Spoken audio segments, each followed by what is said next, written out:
The Climate Book Review is a radio show and podcast featuring book reviews, author interviews, and reading lists for fiction, nonfiction, and poetry with climate themes.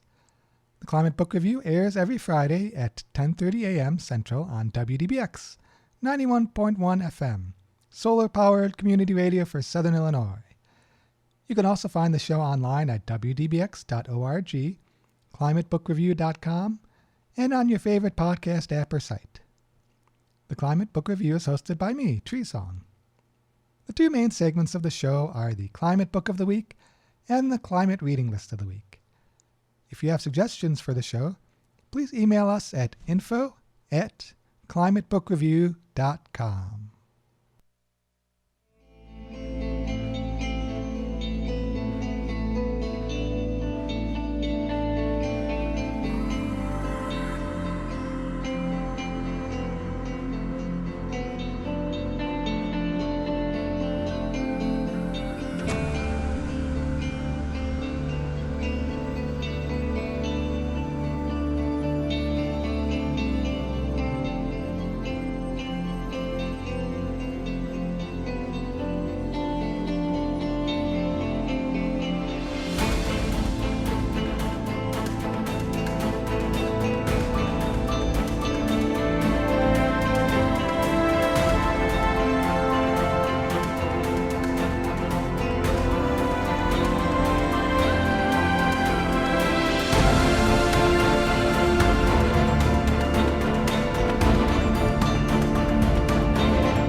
Now it's time for the Climate Book of the Week.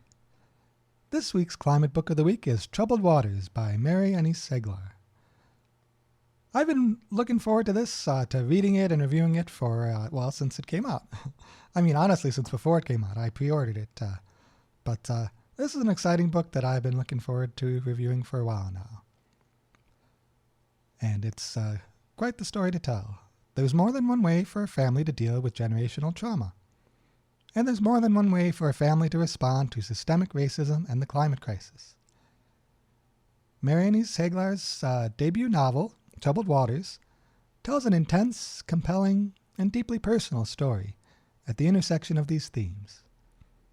After listening to her on the Hot Take podcast and the Spilled podcast, Spill, not Spilled, and after reading her essays about climate justice and her new children's book, I read that one to my kid. We really liked that one as well. I was eager to read her novel to see how these themes play out in her fiction, because I often see these things written about in nonfiction, but it is exciting to see these happen in fiction as well. Now that I've read it, I'm pleased to report that this novel will be a great read for people interested in climate justice themes, racial justice themes, Southern characters and settings, strong women protagonists, and compelling literature in general. That is one of the things I like about it, is how much it ties together in a single narrative. In Troubled Waters, a 19-year-old black college student named Corinne has her whole world turned upside down when her brother back home dies in an accident on an oil boat in Mississippi.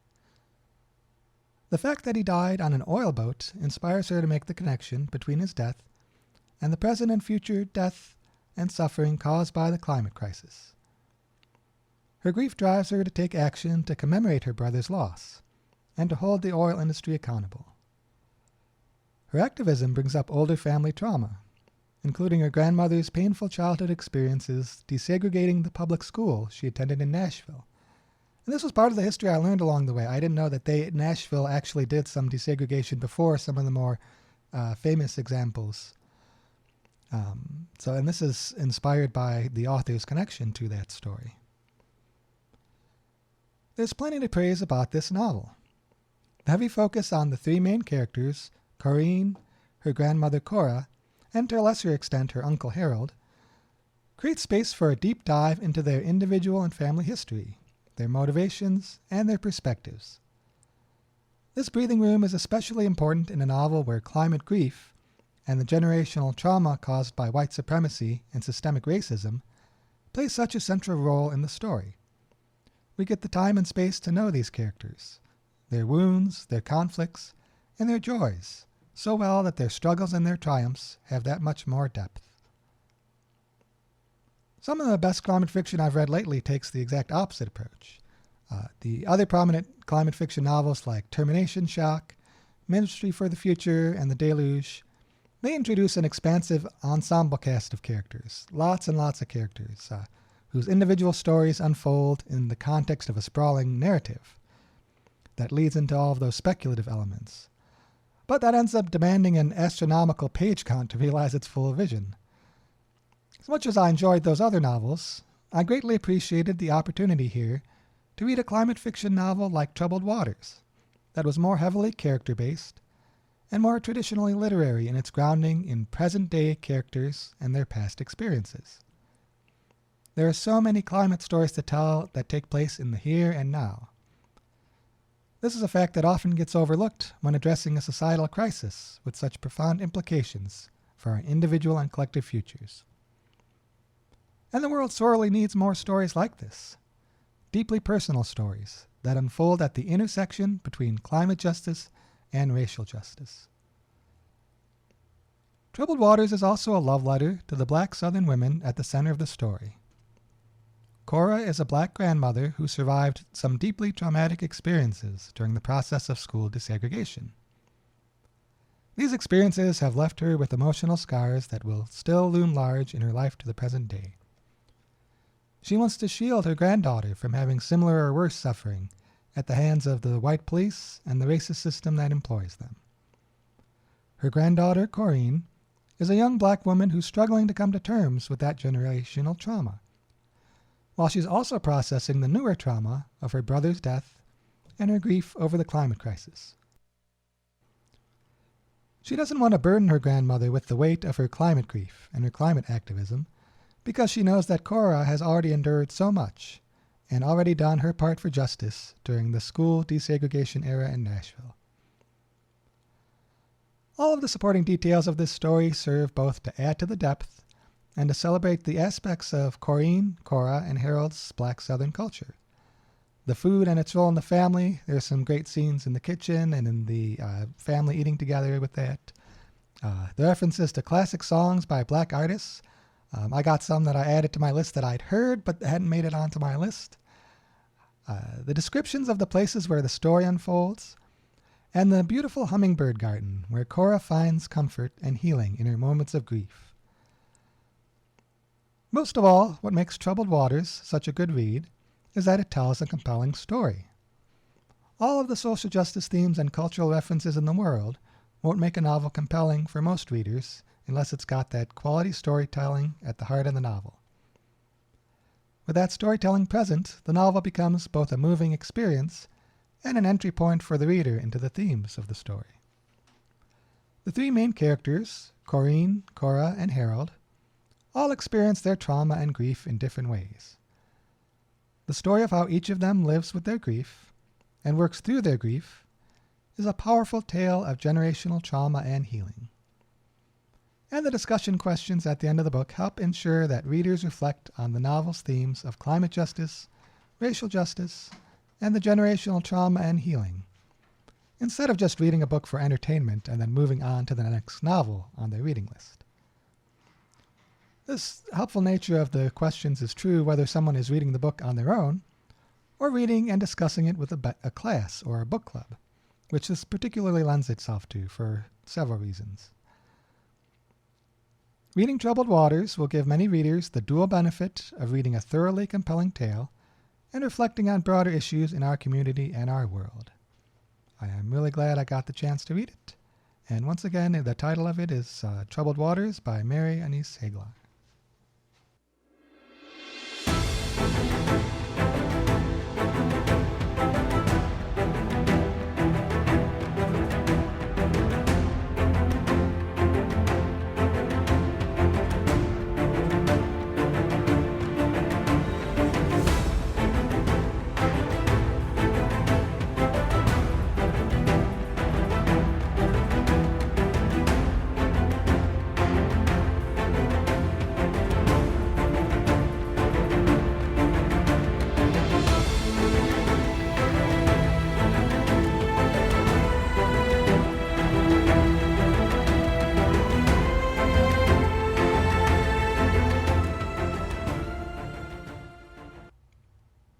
Now it's time for the Climate Reading List of the Week.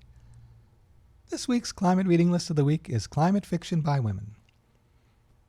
I was inspired to work on this list actually by the title we just talked about, Troubled Waters. This seemed like a great list that I did not yet have developed. I'm still in the process of developing all these reading lists and decided to move on with this one next. And so why would I do a list like this? Well, part of the reason is that the book publishing industry has a serious diversity problem. Now, by some accounts, women are now starting to publish more books than men, but women of color are still definitely underrepresented in publishing. And merely being published as a woman author doesn't mean that women's books are receiving the attention they deserve from publishers, from readers, and from the literary community. Institutional barriers and systemic injustices still make it more difficult for women to write, to publish, and to get the pay and recognition they deserve for their writing. This industry-wide problem is especially unjust in the case of women authors who are writing about climate change. Women are disproportionately affected by the climate crisis. Their voices should be front and center in both climate fiction and climate nonfiction. That was the inspiration for this list. This reading list features works of climate fiction written by women, with a bit of an emphasis on women of color. As many of our reading lists, we've chosen a shorter list to highlight some of our favorite titles, and I would like to develop a long, full list of every woman author writing about climate fiction that I can find.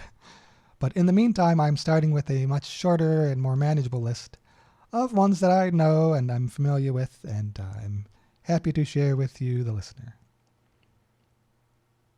So the first of these is the one that I just mentioned, Troubled Waters by Mary Anise Haglar. That is, of course, front and center on this list.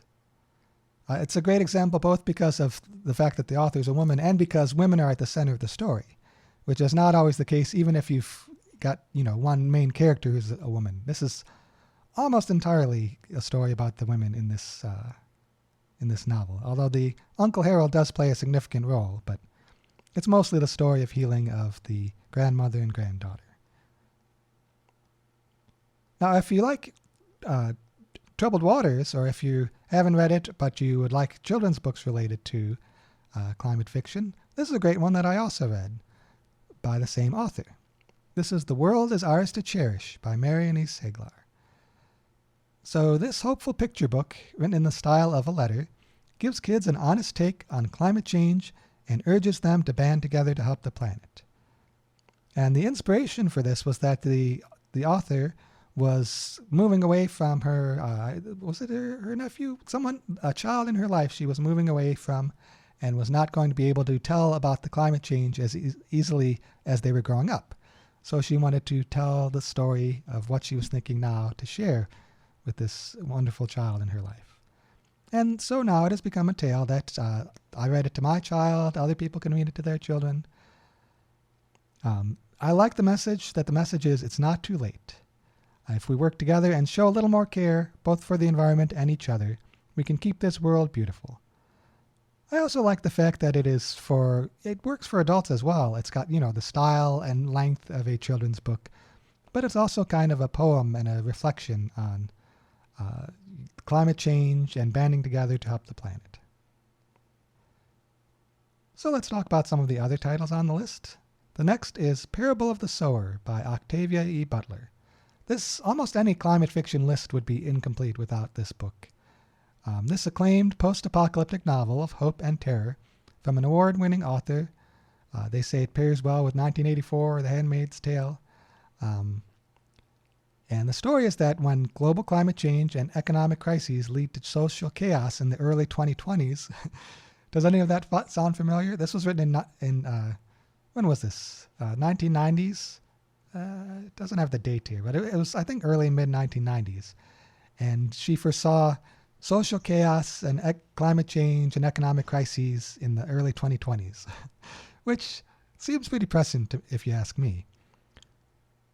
So in Parable of the Sower, California becomes full of dangers, from pervasive water shortages to masses of vagabonds who will do anything to live to see another day. 15-year-old Lauren Olamina lives inside a gated community with her preacher father, family, and neighbors, sheltered from the surrounding anarchy. In a society where any vulnerability is a risk, she suffers from hyperempathy, which is a sensitivity to other people's emotions, like she can sense other people's emotions.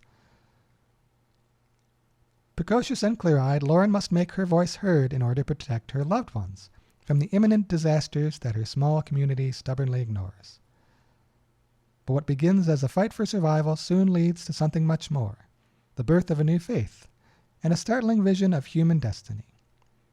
That's part of what's so exciting about Parable of the Sower, is in some ways it is one of the, most intense apocalyptic style stories I've read, because there's all sorts of things going on. There's wildfires, there's water shortages, there's violence, there's racists, there's sexists, but there's also this thread running through it where the main character Lauren and her growing community, they have a vision of hope and a vision of surviving all of this trauma and going through and creating something new and beautiful together. And the result is an amazing narrative called Parable of the Sower. Another one on the list, Station 11 by Emily St. John Mandel. This is a national bestseller. It's set in the eerie days of civilization's collapse. So yeah, they say they've made, I haven't seen this yet. Apparently they have made this one into a series on HBO Max. But this started out as a book. That's how I first heard about it. And it's about a character, Kristen Raymond. We'll never forget the night that Arthur Leander, famous Hollywood actor, had a heart attack on stage. That was the night when a devastating flu pandemic arrived in the city. And within weeks, civilization as we knew it came to an end. So the story is set 20 years later, when Kirsten moves between the settlements of the altered world with a small troupe of actors and musicians. Another example of how you've got this disaster going on, but there's also a lot of creativity and a lot of other things going on. So another one is on the list is Flight Behavior by Barbara Kingsolver. This is, in my mind, one of the classic literary fiction works that even people who aren't interested in, say, speculative fiction or climate fiction will read this just because it's by Barbara Kingsolver and it's a classic literary fiction. It's a brilliant and suspenseful novel set in present-day Appalachia. It's a breathtaking parable of catastrophe and denial that explores how the complexities we inevitably encounter in life lead us to believe in our particular chosen truths. The story concerns a young wife and a mother on a failing rural farm in Tennessee who experiences something she cannot explain, and how her discovery energizes various competing factions: religious leaders, climate scientists, environmentalists, politicians, trapping her in the center of the conflict and ultimately opening up her world. That's part of what I enjoyed about that one is it's at its heart a story about this woman and her small-scale life on her farm and her community, but it touches all of these other aspects of science, religion, environmentalism, politics. Yeah. So some of the other titles, Bannerless by Carrie Vaughn. This was an exciting one. I've done a full review of this one. Decades after economic and environmental collapse destroys much of civilization in the United States, the Coast Road region isn't just surviving, but thriving by some accounts. building something new on the ruins of what came before. And the story is about an investigator who is called on to mediate disputes and examine transgressions against the community. So she has this serious case that serves as a way to explore what this sort of somewhat optimistic post-apocalyptic society is looking like. Okay, let's get to a couple more of these titles on the reading list. We've got The Fifth Season by N.K. Jemisin. And part of what's exciting about this is it's fairly rare to have climate fiction that is of the fantasy genre. But this is set on another world in a sort of fantasy setting. And it is at the end of the world, a woman must hide her secret power and find her kidnapped daughter. And so there's this world where there's one continent, and they have, it's called the fifth season because they usually have 4 seasons, but then a 5th disastrous season comes along. Another title on the list is The Marrow Thieves by Sherry Demeline. This is one, just when you think you have nothing left to lose, they come for your dreams. In this story, humanity has nearly destroyed its world through global warming, but now an even greater evil lurks. The indigenous people of North America are being hunted and harvested for their bone marrow. This is just such a chilling story. I haven't read this full one yet, but based on the description. In this dark world, Frenchie and his companions struggle to survive as they make their way up north to the old lands. And next one on the list is Orleans by Sherry L. Smith. And the description of this one is that first came the storms, then came the fever, and then came the wall. After a string of devastating hurricanes and severe outbreak of Delta fever, the Gulf Coast has been quarantined in this novel. Years later, residents of the outer states are under the assumption that life in the Delta is all but extinct. But in reality, a new society has been born. So this is another title on the list.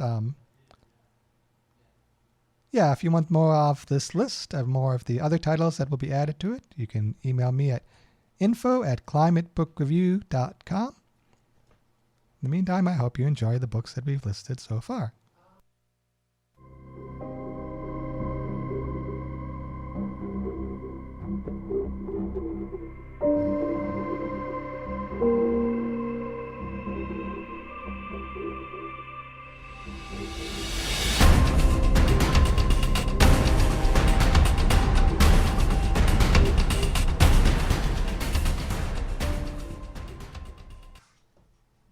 Thank you for listening to the Climate Book Review. You can find more information about this episode and show at climatebookreview.com. If you have suggestions for the show, please email us at info@climatebookreview.com. If you enjoyed this episode, you can support the show by telling your friends, giving the show a 5-star rating on your favorite podcast apps, and of course by donating to WDBX at wdbx.org. Thank you to WDBX for broadcasting this and many other good shows. Thank you to Liborio Conti for the music. And thank you to Ed Hawkins for the warming stripes graphic that we use in our logo. You can learn more about that at showyourstripes.info. It's a wonderful way to visualize the progression of global warming through a colorful graph. Finally, thank you to everyone who is reading, writing, and taking action in response to the climate crisis. With our powers combined, we can make climate justice a reality.